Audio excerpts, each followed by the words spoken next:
따라합니다. 빛을 발하는 교회 일꾼. 세계 최초의 기독교 국가는 아르메니아라고 하는 나라와 조지아입니다. 이 두 나라가 기독교 국가가 된 배경을 보면 그 배경 뒤에는 여성 성도의 헌신이 있었고 여성 성도의 순교가 있었습니다. 여성들이 참 대단하지요. 성경 안에도 이 구약 시대에조차도 대단한 믿음의 여성들이 많이 나오지만 신약 성경에도 나오고요. 사도 바돌로메와 다데오가 아르메니아에서 복음을 전하다가 순교를 당하게 되면서 이 복음이 가정교회로 숨어 들어갈 수밖에 없었습니다. 이 가정교회를 그런데 이끈 것이 누구냐? 여성 성도였습니다. 아르메니아의 성자인 그레고리는 국왕의 탄압으로 지하 감옥에 13년을 갇혀 지내게 되는데, 그러다가 역시 한 여자 성도의 목숨을 건 도움을 통해서 추록하고 아르메니아를 기독교 국가로 만들게 됩니다. 이 여인은 30여 명의 여성으로 이루어진 가야네 공동체의 일원이었어요. 이 가야네라고 하는 여성이 이끌던 이 공동체의 구성원은 300년의 국왕에 의해서 모두 순교를 당하고 맙니다. 가야네는 순교 직전에 니노라고 하는 다른 여인을 옆나라 조지아로 피신시켰고, 니노라는 이 여성은 결국 조지아를 기독교 국가로 만드는 큰 역할을 감당하게 됩니다. 그러니까 세계 최초의 기독교 국가를 만든 주인공은 남성이 아니라 여성이라는 것이죠. 오늘은 총회가 제정한 여전도의 주일로 지킵니다. 그래서 성경 속에 나오는 인물 중에 지금도 우리 신앙생활에 우리 교회 직분자들에게 좋은 본이 될 만한 여성이 누가 있을까 생각하다가 베베라고 하는 여성을 찾았습니다. 그래서 오늘 여전도의 주일에 이 본문으로 설교를 해야지 딱 정했는데, 보니까 지난 수요일 날 여전도의 헌신 예배 때 우리 김강민 목사님 설교 본문과 똑같은 거예요. 눈치를 챘는지 모르지만 이 베베라고 하는 이름은 다른 뜻도 있습니다만 달의 여신이다, 이런 뜻을 가지고 있어요. 달의 여신. 이것을 볼 때 베베는요, 아마 그 당시에 달을 섬기는 이방 종교를 믿다가 기독교로 개종했다는 것을 알 수가 있어요. 기독교로 개종만 했을 뿐 아니라 이 베베는 아주 초대교회의 훌륭한 여성이었습니다. 가만히 보면 목회하면서 보니까 이제 불교나 다른 종교에서 신앙생활 하다가 기독교로 개종하고 오는 분들이 있는데 크게는 두 가지 종류예요. 다른 종교에 가서 다른 종교에서 신앙생활을 하긴 했지만 열심히 하지 않았던 분들이 있어요. 이분들은 교회에 와서도 역시 열심히 하지 않아요. 그냥 신앙생활해요. 열심히 하지 않아요. 반대로 불교나 다른 종교에서 정말 열심히 했고 신실하게, 종교는 다르지만 열심히 했던 분들은 기독교로 개종해서 교회에 와서도 역시 그 사람들은 신앙생활을 열심히 하고 신실하게 하고 정성껏 해요. 그 냉수를 떠다 바치는 그런 정성을 가지고 새벽 기도를 오고, 그 정성이 있어요. 그래서 보면 믿음의 대상이 달라지고 믿음의 내용이 달라졌지 그 신앙생활의 모습이 그대로 이어지는 게 아닌가, 그런 생각을 해보면서 오늘 이 훌륭한 여자 성도 베베도 그런 여성이 아닐까, 이런 생각을 해봅니다. 바울은 로마 교회에 이 베베를 소개하면서 뭐라고 소개합니까? 겐그레아 교회의 디아코노스다, 일꾼이다, 이렇게 표현을 했어요. 겐그레아 교회는요, 겐그레아라고 하는 곳은 고린도에서 남동쪽으로 한 11km 정도 떨어진 항구 도시입니다. 그 당시 무역과 상업의 중심지라고 할 수 있는 고린도의 중요한 교통의 요충지였지요. 바울은 2차 전도 여행 때 고린도에 도착해서 우리가 잘 아는 아굴라, 브리스길라 부부와 함께 고린도 교회를 세우게 돼요. 그리고 이 고린도 교회로부터 복음이 주변의 여러 도시로 전파되었고, 그 결과로 세워진 교회 가운데 하나가 바로 겐그레아 교회인 것이에요. 베베는 이 겐그레아 교회에서 어떤 교인이었을까? 베베는 이 겐그레아 교회에서 어떤 일꾼이었을까? 베베는 이 겐그레아 교회에서 어떤 직분자였을까? 그리고 우리가 베베를 볼 때 우리는 오늘날 어떤 여성이 되고 어떤 여전도 회원이 되고 어떤 일꾼이 되어야 할까 하는 것입니다. 첫째는 우리는 교회 안에서 일꾼이라고 인정받아야 합니다. 뭐라고 인정받아요? 일꾼이라고 인정받아야 돼. 일꾼. 1절에 나오는 이 일꾼이라고 하는 단어는 일꾼이라고 번역했습니다만 집사라고도 번역하기도 해요. 겐그레아의 일꾼, 겐그레아 교회의 집사, 이렇게 될 수 있죠. 여러분, 소고기에는 등급이 있지 않아요? 등급이. 그래서 같은 한우라고 해도 등급이 낮은 놈은 질기고 맛이 없어요. 덜 고소하고. 그래서 등급 소고기도 같은 한우라도 A, A2뿔 이렇게 있잖아요. 저는 잘 모르지만, 그래서 이 소고기에도 등급이 있는데 집사에도 등급이 있대요. 집사에도. 물론 집사라고 제가 하겠습니다만 모든 직분자를 다 포함할 수 있겠지요.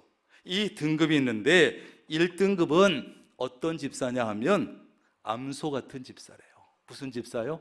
암소 같은 집사예요. 그래가지고 이 교회의 여러 가지 짐들을, 교회의 어려운 짐들을 말없이 묵묵히 다 짊어지고 가면서도 말이 없고 결국은 목숨까지도 내놓을 수 있는 그런 집사가 암소 집사예요. 1등급이에요. 1등급.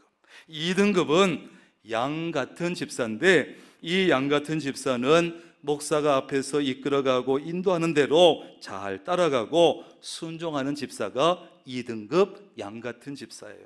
3등급 집사는 비행기 같은 집사인데 비행기처럼 이 비행기 집사 3등급은 막 띄워주고 칭찬하고 막 해주면 열심히 일하는데 그렇게 해주지 않으면 봉사하지 않는 그런 집사, 비행기 집사. 4등급은 미꾸라지 같은 집사인데 일할 때마다 요리조리 핑계대고 잘 빠져나가는 집사, 미꾸라지 4등급 집사가 있어요. 5등급은 개구리 같은 집사가 있는데 개구리처럼 아무데나 퐁당퐁당 끼어들고 간섭해가지고 시비를 걸거나 헐뜯는 이런 집사가 있대요. 6등급은 마지막 염소 같은 집사인데 염소는 뿔이 있어서 여기저기 다니면서 막 들이받잖아요. 그래가지고 이 염소 같은 집사는 이 사람 저 사람 다니면서 다 들이받고 싸움 붙이고 그래가지고 교회 안에 안 싸운 사람이 없어. 우리 교회는 없어요. 우리 교회는 없는데 이런 사람, 그래가지고 질투하고 갈라놓고 흩어놓고 그리고 자기는 늘 높은 곳에만 올라가고 싶어하는 이런 집사. 무슨 집사요? 염소 집사가 있대요. 여러분은 어떤 등급입니까? 손 들어보라고는 하지 않겠는데 집에 가서 한번 조용히 생각해 보세요. 나는 몇 등급일까? 여러분, 초대교회에서 집사라는 직분은요, 교인과 사도의 인정을 받아서 선택받은 사람이에요. 집사는 오늘날도 그렇습니다만 교회의 기물도 관리하고 봉사를 관장하는 그런 역할을 했습니다. 대부분은 남자가 맡았는데 나중에는 여자 집사도 세웠지요. 당시 교회에서 여자 집사들은 신방을 담당하고 고아와 가부 어려운 사람들을 돌보고 병든 자와 가난한 자를 돌보는 그런 일들을 감당했어요. 남자 집사들이 손이 제대로 미치지 못한 일들, 여자 집사들이 잘할 수 있는 그런 일들을 한 것이지요. 교회의 일꾼은 교회에서 섬기는 자라는 뜻이에요. 따라합니다. 섬기는 자. 교회의 일꾼은 집사든 권사든 장로든 목사든 다 섬기는 자들이에요. 섬기는 자. 일하는 사람, 봉사하는 사람. 봉사가 뭡니까? 남을 위해 헌신적으로 일하는 것이 봉사지요. 그러니까 교회 안의 모든 직분은 남을 위해, 하나님을 위해, 교회를 위해서 헌신적으로 일하는 사람들. 쉽게 말해서 일꾼인 것이죠. 일꾼. 그러므로 우리는 교회 안에서 일꾼이라고 인정받아야 돼요. 저 장로님은, 저 집사님은, 저 권사님은 우리 교회 일꾼이야, 일꾼. 저 사람 없으면 우리 교회 안 돼. 저 사람 우리 교회 일꾼이야. 일꾼이라고 인정받을 수 있기를 바랍니다. 베베는요, 여성이었지만 2000년 전에 여성들은 그렇게 존중받지 못했습니다. 그러나 여성이었지만 교인들에게, 목회자 바울에게 일꾼이라고 인정받았어. 야, 저 베베는 우리 갱그레아 교회의 일꾼이야. 여자지만 대단한 일꾼이야. 인정받은 거예요. 우리는 교회 안에서 말꾼이 아니라 일꾼이라고 인정받아야 됩니다. 따라합니다. 말꾼이 아니라 일꾼이라 인정받자. 예, 말꾼이 아니라 일꾼이라고 인정받아야 돼. 저 사람은 맨날 말만 하지 일은 하지 않아. 저 사람은 말은 잘하는데 충성산유수인데 일할 때는 보이질 않아. 이런 평가를 받으면 안 된다는 것이에요. 여러분, 말을 하더라도요, 말을 많이 하더라도요, 믿음의 말을 하고 긍정적인 말을 하고 유익한 말을 하면 사람들이 말꾼이라고 손가락질하지 않아요. 믿음 없는 말을 하고 부정적인 말을 해가지고 일하는 사람들의 힘을 빼놓고 기운을 빼놓고 일이 안 되게 하는 이런 사람을 말꾼이라고 하죠. 말을 많이 하더라도 여러분, 믿음의 말을 하고 긍정적인 말을 하고 격려의 말을 하고 이런 사람은, 그 사람은 교회에 유익을 끼치는 일꾼이 되는 거예요. 근데 말을 해도 부정적이고 믿음 없는 말을 하니까 말꾼이 되는 거예요.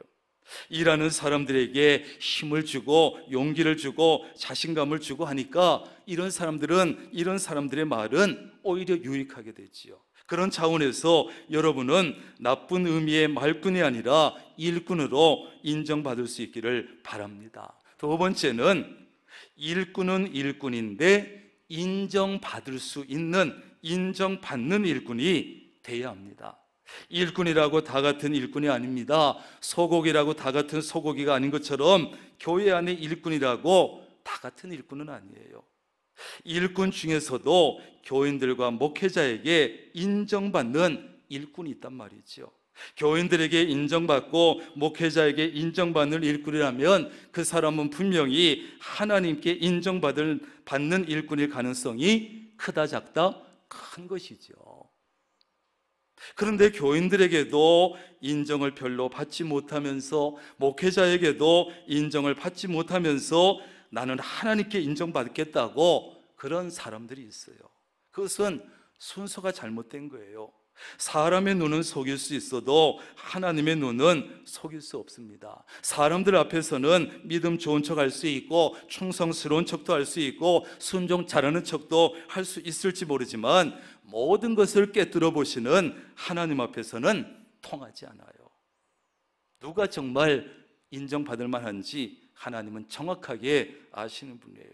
사람들은 속을지 모르지만 하나님은 속지 않아요. 그런데 사람에게도 인정받지 못하면서 그냥 겉으로 평가하는, 사람에게도 인정받지 못하면서 꿰뚫어 보시는 하나님께 어떻게 인정받을 수 있겠어요? 보찜 장수를 하는 보찜 장수 두 사람이 함께 고갯길을 넘어갑니다. 짐은 무겁고 땀은 줄줄 흐르고 길은 험하고 힘이 너무 들었어요. 그래서 보찜 장수 두 사람 중에 한 명이 털썩 주저앉으면서 말합니다. 아이고, 나는 더 이상 못 가겠어. 당신 먼저 혼자 가. 난 여기서 좀 쉬었다 갈 테니까 혼자 가. 그랬더니 보찜 장사 한 명이 이렇게 얘기했습니다. 이 근처에는 쉴 만한 곳도 없고 날도 점점 저물어 가는데 정 힘이 들면 그 짐을 내게 줘. 내가 지고 갈게. 그리고 어서 그냥 갑시다. 이 말을 듣고 이 얌체 같은 보찜 장수가 슬며시 짐을 벗어가지고 그 사람에게 넘겨주고 걷기 시작했어요. 그런데 얼마 후에 두 사람이 개울을 건너게 되었는데 물살을 보니까 굉장히 빠르고 강했어요. 그런데 자기 짐을 전부 다 넘겨주고 몸만 가지고 가던 사람은 빠른 물살에 밀려서 넘어졌고, 그러나 두 몫의 짐을 지고 가던 이 무거운 사람은 짐의 무게 덕분에 안전하게 건넜다는 거예요. 여러분, 우리가 인정받는 일꾼이 되기 위해서는 어떻게 해야 됩니까? 내게 맡겨진 직분, 내게 맡겨진 사명의 짐을 최선을 다해서 끝까지 여러분 감당할 수 있기를 바랍니다. 이 무겁고 힘들고 때로는 너무나 벗고 싶은 고통스러울 때도 있지만 묵묵히 지고 가는 거예요. 내 직분이 힘들지만, 내 교회의 짐이 무겁지만 묵묵히 지고 가는 거예요. 우리가 교회에서 맡은 직분과 사명의 짐은 무겁습니다. 때로는 고통스럽습니다. 때로는 벗어버리고 싶습니다. 그러나 그 짐의 무게 때문에 오히려 우리는 세상 물결에 휩쓸리지 아니하고 넘어지지 아니하고 천국을 향해서 뚜벅뚜벅 걸어갈 수 있는 줄로 믿습니다. 벗는다고 좋은 게 아니에요. 베베는요, 겐그레아 교인들에게 인정받았고 목회자 바울에게 인정받은 일꾼이었습니다. 어떻게 알 수 있습니까? 바울이 오늘 이 말씀이 들어있는 로마서를 로마 교회에다가 보내야 됐어요. 그런데 그 중요한 역할을 누구에게 시켰냐면 베베에게 맡긴 거예요. 바울은 속히 로마에 가고 싶었지만 갈 형편은 안 되고 할 말은 있고, 그래서 편지 로마서를 쓰고 보내는데 그 중요한 일을 베베에게 맡겼다고요. 그 당시에 여러분 무슨 팩스가 있습니까? 복사기가 있습니까? 이메일이 있습니까? 카톡도 없습니다. 편지 원본을 훼손하거나 잃어버리면 끝입니다. 하나 더 만들려면 자기가 직접 써야 합니다. 이 베베에게 보냈다가 훼손되거나 잃어버리면 큰일 나. 그런데 여성을 많이 무시하던 그 시대에 남자도 아닌 그녀를 보낸 것만 봐도 바울이 베베를 얼마나 믿고 신뢰했는지를 알 수 있는 것이죠. 인정받은 중요한 일일수록 여러분 믿을 만한 사람에게, 신뢰할 수 있는 사람에게 맡기는 거 아니겠어요? 교회 일도 마찬가지입니다. 그 사람이 어떤 일을 맡고 싶어 한다고 해서 맡길 수 있는 것도 아니고, 그래서도 안 되고, 그 사람에게 이 일을 맡겼을 때 정말 교회의 덕을 세울 수 있을까? 교회에 유익을 끼칠 수 있을까? 목사는 판단해서 맡기게 되는 것이죠. 그리고 교인들도 인정할 만한 사람에게 맡기게 되는 거예요. 그래서 이 일을 누구에게 맡겼다 했을 때 그저 교인들이 전체적으로 그렇지, 그 사람에게 맡겨야지, 목사님이 잘하셨네, 이렇게 인정받을 만한 일꾼에게 맡기게 되는 것이에요. 그래서 목회자는 교회에 어떤 일을 맡길 때 누구에게 도대체 맡길 것인가, 어느 장로님에게, 어느 안수 집사님에게, 어느 권사님에게 이 일을 맡길 것인가 굉장히 고민을 많이 해요. 인사가 만사라고 하지요. 인사를 잘못하면 일을 망치고, 인사를 잘하면 나라나 교회나 다 잘 되는, 그게 고민이 많은 것이에요. 그래서 어떻게 하면 교회 전체적으로 봤을 때 누구에게 일을 맡기면 유익할까, 덕을 세울 수 있을까? 그렇게 하다 보면 오해를 받을 때도 있고 미움을 받을 때도 있어요. 또 맡길 사람이 많은 것 같지만 막상 중요한 일을 맡기려고 하면 사람을 찾으면 잘 나타나지 않아요. 여러분, 교회의 일꾼은 교회의 어떤 일이라도 믿고 맡길 수 있는 베베 같은 인정받는 일꾼이 되어야 합니다. 여러분은 교인들에게도 인정받는 일꾼, 목회자에게도 인정받는 일꾼, 더 나아가서 결국 하나님께 인정받는 그런 일꾼 되기를 바랍니다. 세 번째는 우리는 누구에게나 추천받을 수 있는 일꾼이 돼야 돼요. 무슨 일꾼이요? 추천받을 수 있는 일꾼. 오늘 바울은 베베를 로마 교회에 추천하면서 내가 이 베베를 너에게 추천한다, 이렇게 얘기해요. 추천한다. 이 추천한다는 단어는 소개한다는 뜻도 있고 추천한다는 뜻도 있는데 오늘 말씀에서는 추천한다는 뜻이에요. 바울은 로마 교회로 베베를 보내면서 이 여성 베베에 대해서 자신 있게 추천합니다. 자신 있게. 여러분, 추천은요 쉽게 할 수 없고 아무나 해줄 수 있는 것이 아니에요. 왜냐하면 내가 추천하게 되면 내가 추천한 이 사람에 대한 책임이 따르기 때문에, 내가 추천했는데 거기서 일을 잘못하면, 사고를 치면 내가 책임을 져야 되는 거예요. 그래서 평소에 쭉 지켜보고 오래 지켜봐서 추천할 만하다 했을 때 추천할 수 있는 거예요. 저도 여러분, 누구를 어떤 자리에 추천해야 될 때가 가끔 있습니다. 그래서 저한테 추천서를 가지고 써달라는 사람도 있고, 어느 자리에 이 사람을 추천할 수 있느냐고 물어오는 경우도 있어요. 또 우리 교회를 거쳐간 부목사님들, 우리 교회를 거쳐간 목사님들에 대해서 때로는 누군가에게 전화가 와요. 누구누구 목사님이 우리 교회 이력서를 냈는데 우리 교회 청빙해도 괜찮느냐. 사실은 그게 제일 중요하거든요. 그래서 물어올 때가 가끔 있어요. 그런 경우에 어떤 사람은 그냥 망설일 것도 없이 즐거운 마음으로 자신 있게 추천서 써주든 추천할 수 있는 사람이 있어요.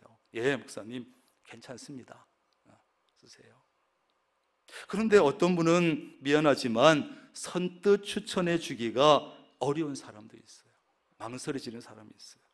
그래가지고 속으로는 왜 나한테 추천서 써달라 그러지? 왜 나에게 추천할 수 있느냐고, 괜찮느냐고 물어보지? 곤란하게 그런 마음이 들 때도 있고요. 이 추천이 어렵다고요. 우리는 이 베베처럼 누구에게나 추천받을 수 있는 그런 교회 일꾼 되기를 바랍니다. 여기 물어봐도 추천해주고, 저 사람 물어봐도 괜찮다고 추천하고, 교회에 어떤 중요한 일을 맡길 사람을 찾을 때 누구에게 물어봐도 그 사람에게 맡기면 잘할 거라고, 그 사람이 맡으면 충분하다고, 그 사람에게 꼭 맡겨야 된다고 추천받을 수 있어야 돼요. 여러분, 교회 일꾼은 신실해야 되고 이래야 되지 않겠습니까? 그런데 누구에게 물어봐도 그 사람에게 맡기지 않는 것이 좋겠다, 그 사람에게 맡기면 문제가 생길 텐데, 그 사람이 맡기면 큰일 나는데, 적어도 교회 일꾼들이 이래서는 안 되지 않겠습니까? 여러분, 베베처럼 누구에게나 추천받을 수 있는 그런 신실한 일꾼 되기를 바랍니다. 누구에게 물어봐도 추천받는. 마지막으로 우리는 다른 사람의 보호자가 되어주는 그런 일꾼이 되어야 합니다. 보호자. 바울은 베베가 여러 사람과 나의 보호자가 되었다. 보호자가. 여자 성도인데, 여자 집사인데 보호자가 되었다고 고백하고 있어요. 여기 나오는 보호자라는 단어는 어떤 모임의 우두머리나 대변인을 의미할 때 사용되던 원어 단어입니다. 그리고 일반적으로 남성에게만 사용되었어요. 그 당시 여성은 법적인 기능을 행사할 수 없었기 때문에. 그러나 신약 성경에서 오늘 이 본문에서만 유일하게 여성에게 사용된 단어예요. 나의 보호자였다. 우리 갱그레아 교회 성도들에게, 그리고 나에게, 교인들에게 보호자였다. 여러분, 보호자는 뭡니까? 어려울 때, 위급할 때 도와주는 후원자요, 구원자요, 교력자라는 뜻이죠. 그 당시 보호자의 역할을 할 수 있는 사람은 대개 물질적으로 풍요하고 사회적으로 좋은 직책에 있는 사람, 이런 사람이에요.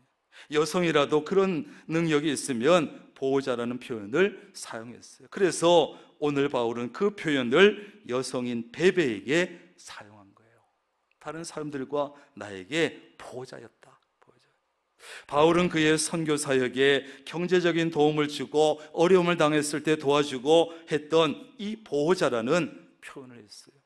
바울이 그녀의 여러 가지 배려와 도움에 얼마나 감동했고, 얼마나 힘이 되었고, 얼마나 감동하고 있는지 한눈에 알 수 있는 것이죠.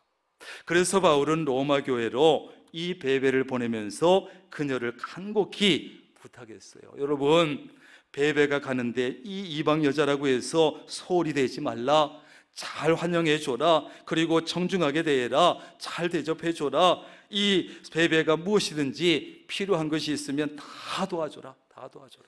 친신당부를 했어. 왜? 베베는 갱그레아 교회 교인들과 바울에게 보호자가 되어주었기 때문에.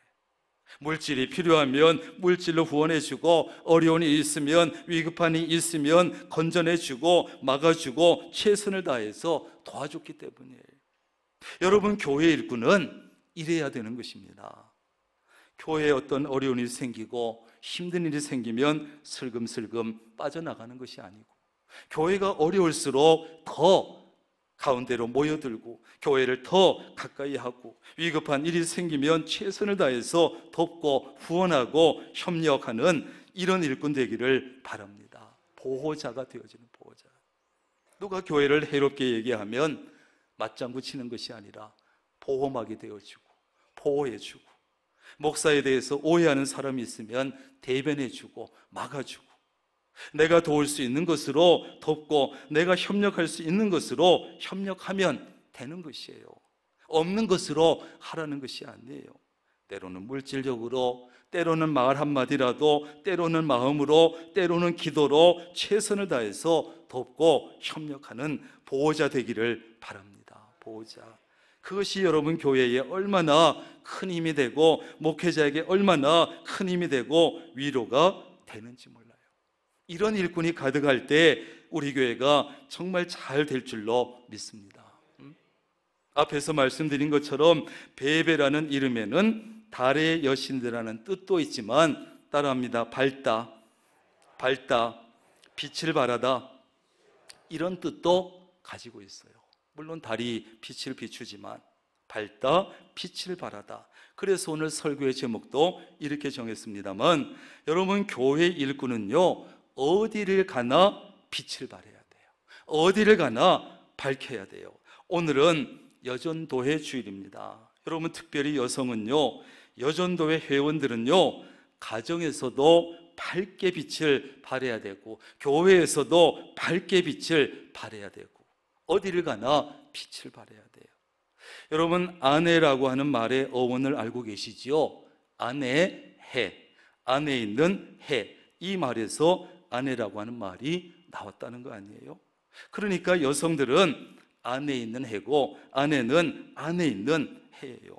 여성들은 빛을 발해가지고 가정을 밝게 만들어야 합니다. 아내로서 남편의 마음을 밝게 만들어주고, 엄마로서 자녀의 마음을 밝게 만들어주고, 그래서 가정 전체를 환히 밝혀야 돼요. 여러분 가정은 아내요 엄마인 여성이 어떻게 하느냐에 따라서 분위기가 어두워지기도 하고 칙칙해지기도 하고 환히 밝아지기도 해요. 여러분 가정에 여성이 없으면, 아내가 없고 엄마가 잠시라도 없으면 집안 분위기가 처지게 되어 있어요. 그래서 남편도 들어오면 아내를 먼저 찾고, 애들은 안 보이고, 애들도 집에 돌아오면 아빠가 있어도 아빠는 쳐다보지도 않고 엄마만 찾고, 이게 여성이에요. 만약에 가정에 여성이 없다면 가정은 참 어두침침할 거예요. 그 다음에 여성은 빛을 발해서 교회를 밝게 만들어야 돼요. 밝게. 마을꾼이 아니라 일꾼으로 인정받고 누구에게나 추천받을 만한 일꾼이 되고, 교인들과 목회자와 교회의 보호자가 되고, 그래서 교회 안에 밝게 빛을 발해야 돼요. 만약에 가정도 그렇습니다만 교회에 여성이 없다면 교회는 참 어두침침할 거예요. 그러므로 여성은 가정에서도 교회에서도 해처럼 밝은 빛을 발할 수 있기를 바랍니다.